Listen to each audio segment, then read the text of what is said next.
ছোটোবেলা থেকে আমার সাইকেল চালানোর খুব শখ। আমি অন্য মানুষের কাছ থেকে সাইকেল নিয়ে চালানো শিখছি একা একা।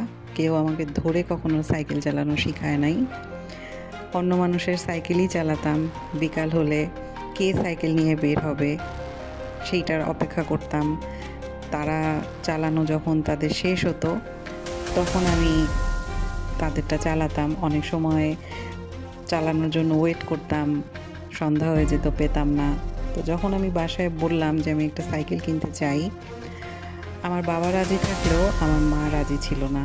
কারণ আমি একজন মেয়ে, বড় হয়ে সাইকেলটা তো তখন পড়ে থাকবে। যেহেতু আমার বাবা সরকারি চাকরি করতো, তো ওই পড়ে থাকাটা হচ্ছে তার কাছে একটা অপচয়ে।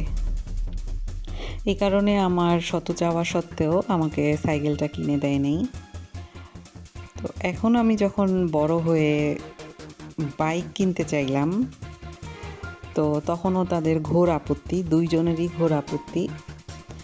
কারণ হচ্ছে অ্যাক্সিডেন্ট করব, ঢাকা শহরে বাইক চালানোটা নিরাপদ না, অ্যাক্সিডেন্টের একটা ব্যাপার থাকে।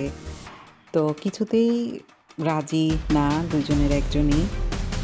আমার বড় বোন এটাতে আমার হাত বেশি, যে কিনে দাও।